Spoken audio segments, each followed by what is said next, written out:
Hello authors! OpenAI has finally released their GPT store, and there is a lot of interesting stuff in there that we can go into, so let's do it.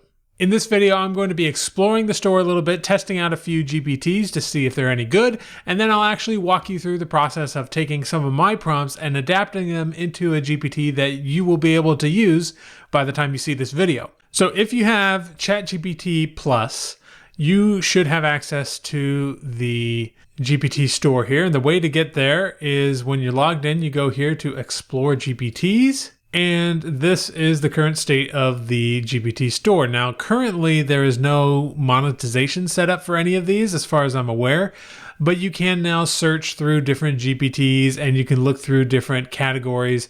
We have DALL-E, writing, productivity, research and analysis, programming, education, lifestyle.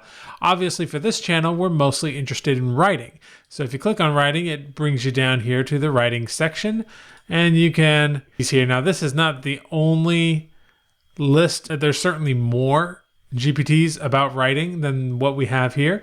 Most of these are really based on things like SEO and different things like that. One that I'm very eager to try is this Humanizer Pro, which claims to write text like a human, avoiding AI detection. This tool humanizes your content, yada, yada, yada. Let's go check this one out a little bit. Now, first of all, I know that avoiding AI content detection is a concern for a lot of people. I just want to point out that it doesn't need to be. Neither Amazon nor Google cares if anything can pass AI detection. And also, if you're using AI in, say, an academic situation where you want AI detection so that you can get past anyone that's grading your papers or something like that, then come on, shame on you. You should just do the work. You're going to learn things. Learning is awesome. But for most of us who are writing books for Amazon or writing articles for Google, you don't have to worry about it. Amazon and Google are just as pro AI as anyone watching this channel. So I used the prompt that it gave me, which was just humanize. And then it says, to assist you in humanizing text, I need a few details from you. Could you please provide the text you want to be transformed, specific tone you'd like for the humanized text, the desired length of humanized text. And so we can, just give it some text, I guess. So I'm going to take a sampling from my book that I wrote with AI. It has been edited by me already, but hopefully that shouldn't be an issue. So we'll go ahead and just paste this in as is and see what it says. And it's saying that the content might violate its content policy, but it's letting me go. So what I've done is I've said I'd like it to be in the style of a fantasy novel and the same length as the original. And then I'll just put text, and then I just pasted some text in here. All right, so let's look at what I've got here. The original text is absolutely not, Arthur insisted, his normally friendly face creased into a severe frown. You cannot possibly attend an auction, Mina, not in your condition. Mina stood calmly in the study, hands folded neatly in front of her as she met Arthur's gaze. Let's just take a look at the revised text. By the stars, I cannot allow it, Arthur proclaimed, his amiable visage now marred by a furrow of deep concern. You mustn't join the auction, Mina, not in your current predicament. In the shadowed confines of the study, Mina stood, a portrait of serenity, her hands clasped gracefully before her. So the first thing I noticed right offhand is this is incredibly flowery, and much more flowery than it was. And so I would not say that this humanized it. It may have made it harder for a AI detector to detect, but honestly, definitely not better than the original. So can't say that this is really a good option. And in fact, all it seems to have done is really just pick a lot of different words from a thesaurus for each of my sentences and just copy and paste them out of there. So not the best so far. Let's explore another one. One of the featured ones this week, which I understand will be featuring new ones every week, is books, which sounds appropriate for this channel. So let's take a look at what this one does. Your AI guide in the world of literature and reading. So it looks like this is a book suggestion GPT, which is a great idea. And so I'm going to say, can you suggest a good fantasy novel with strong world building? I've already read everything from Brandon Sanderson, and we'll see what it does. A fellow fantasy enthusiast, if you're looking for something with rich world building akin to Brandon Sanderson, I have a few recommendations. All right, we got Name of the Wind by Patrick Rothfuss. Yep. The Lies of Locke Lamora by Scott Lynch. A Game of Thrones by George R.R. Martin. Malazan Book of the Fallen. The 5th Season by N.K. Jemisin. And that's about it. So this is interesting. I like the potential for this particular GPT because I think something that if you go listen to Joanna Penn on the Creative Penn podcast, she talks a lot about generative search being the future for discoverability. And I wholeheartedly agree with that. I think one of the ways that AI is going to be very helpful to people in the future is because it has read the novel, it will be able to better match what kind of novels you like. So if you say like, hey, I liked this book and this book and this book, then it'll be able to make good recommendations based on that because it has analyzed the text of all those books. And this is one of the reasons why I absolutely want ChatGPT and all other AI models to know my books and to read my books so that it will come up in situations like this. Now, what it's giving me right now is not quite what I envisioned there because this is a little bit more generic. These are very generic and the most well-known fantasy books with strong world building. These are that, like I've heard of every single one of these.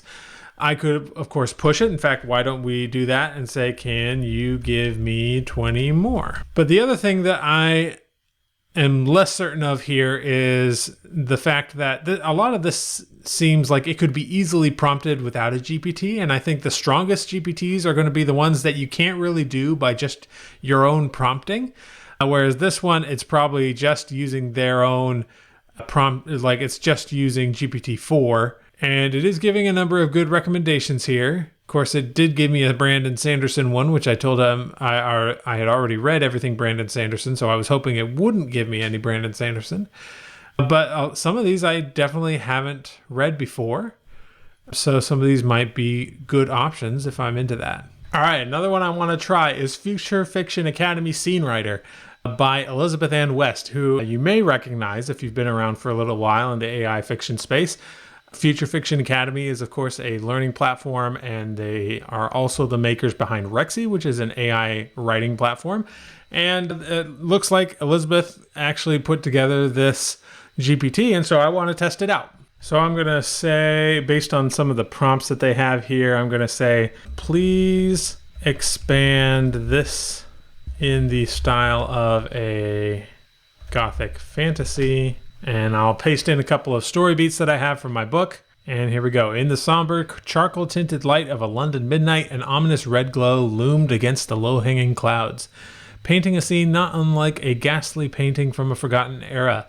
Through this spectral light, a solitary figure moved, not with the trepidation of a mortal, but with the predator's silent grace. This was Mina, transformed no longer a mere spectator of the night, but a formidable participant. The air was thick with the scents of the city, the damp earth after rain, the lingering smoke from extinguished fires, and beneath it all, the faint but unmistakable trace of her prey. So this actually isn't bad at all. I don't know what prompting is being used under the hood here, but this is not bad for a GPT model. I usually get more natural sounding prose out of a model like Claude. I could easily use this one to get started. So that's not too bad. And all I would have to do is just give it more beats and it would continue writing, etc., etc. So this one's a win in my opinion. So what if we want to actually create our own GPT? Well, if we go to Explore GPTs, we can go to Create, and we can now create our own GPT from here. Now, I'm going to do one for brainstorming, and hopefully this should be available when this video goes live. But let's just say I'd like to create a GPT to help fiction authors brainstorm a book. We'll start with this. And this is one of the great things about this GPT builder is it kind of prompts you through the actual creation of a GPT, but then you can also go in and fine tune the specific prompts behind the scenes to optimize it and make it a little bit better. But we're going to start here, and then I'll go into the configuration and improve upon it. So it gave me the option of story muse. So I'm going to say nerdy novelist brainstormer. So I'd say I'd prefer, and of course you can change the name and everything else after the fact. So now it's generating a profile picture for me, which is great. Yeah, this is fine. I'm good with this. That's good. Whoops. A little mistake there. All right, to start, what specific types of interaction or responses would you like the GPT to focus on when helping authors brainstorm? For instance, should it prioritize generating plot ideas, developing characters, or suggesting settings? I'm going to say the GPT should first ask the author what genre they are writing in, then ask the author whether they would like to brainstorm plot, character, setting, theme, subplot, etc. Yes, this should stay clear of nonfiction writing. All right, so now it's asking me, how should the nerdy novelist brainstormer handle situations where it needs more information to provide helpful suggestions? Should it ask clarifying questions or make assumptions based on typical genre conventions? Ask clarifying questions, and it should ask the author if they would like to, let's say, what they already know about the story they want to tell. Then it should collect information about, and I have a couple of brainstorming prompts that I'm looking for here. Well, let's just leave it at that, actually. I'm curious to see what it'll tell me. Some of the prompts that I have are a little bit difficult to adapt to this specific situation. So now it's asking me about the style. Let's go with a casual and friendly style. All right, now it's telling me that it's set up. And so we're going to go look at the instructions. So all of that was doing was coming here and basically writing its own prompt here in the instructions. So let's read through what it actually created here. Your role is to assist fiction authors in brainstorming ideas for their books, tailored to their specific needs. Begin interaction. So let's actually give it let's make this role more specific. You are, let's say, an expert in best-selling fiction.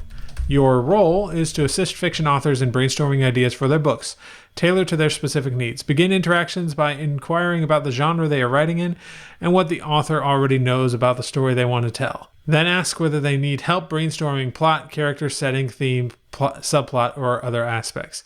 If additional information is needed to provide helpful suggestions, ask clarifying questions. Provide creative and original suggestions based on their response, focusing on the specific element they wish to develop. Ensure your assistance is adaptable to various genres and writing styles, and offer constructive and encouraging feedback to foster their creativity, and all in a casual and friendly style. Avoid giving advice on nonfiction writing, focusing solely on fiction. So that's fine. That's a good introduction, but I want to get a little bit more specific than this. So we'll say, once you have all of the information you need, pretend, I'm not sure if this is going to work, but we're going to try it. Pretend you are receiving one of the following prompts and provide, actually no, let's do this a little differently.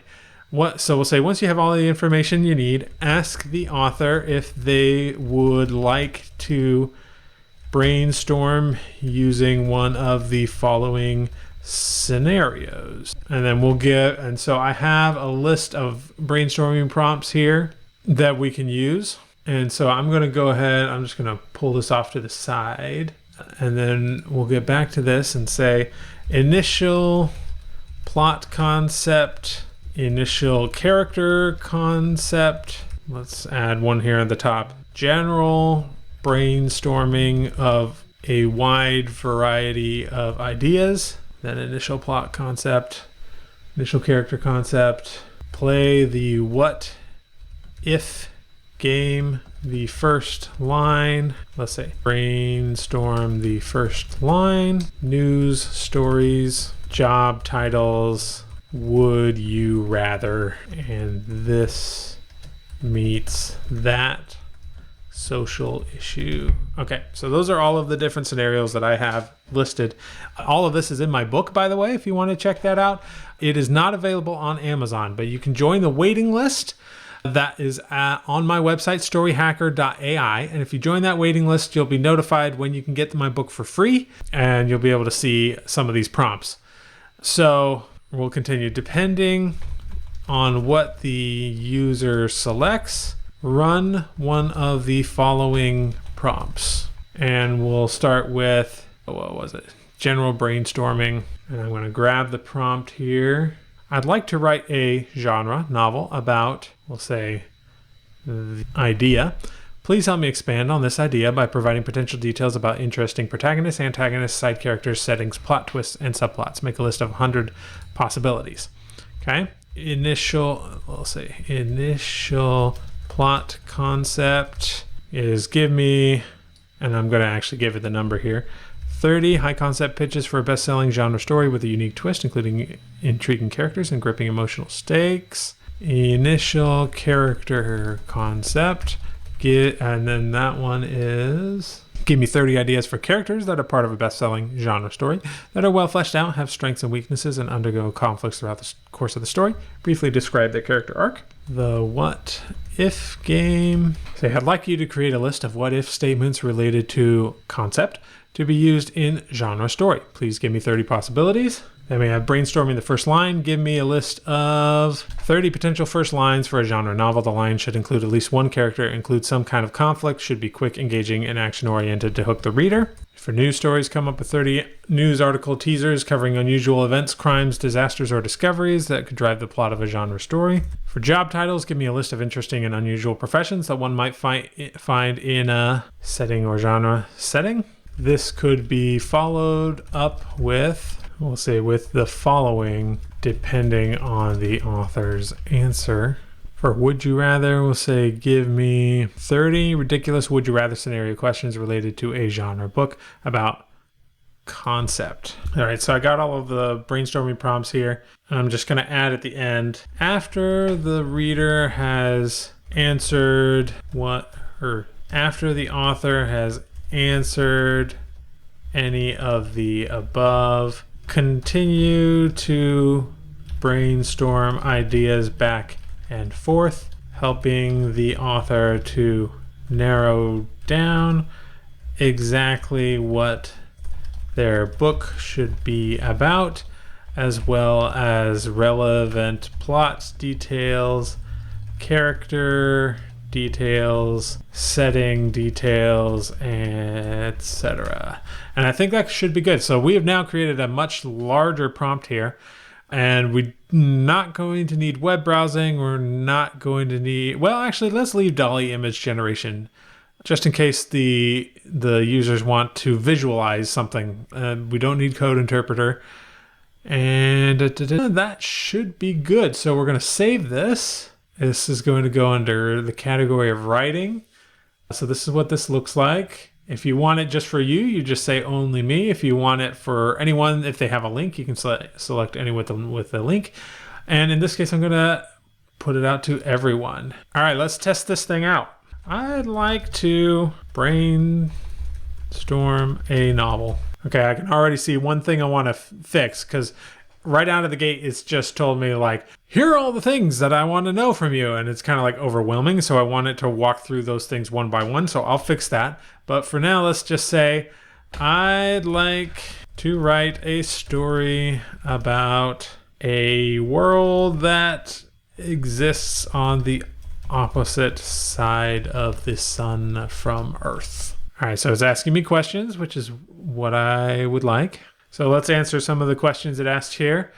This should be a science fiction fantasy blend. It takes place completely independent of Earth. I'd like to explore the dangers of technology. I don't know. And let's start by developing the plot. All right, so it's taking one of my prompts and generating a bunch of concepts with it.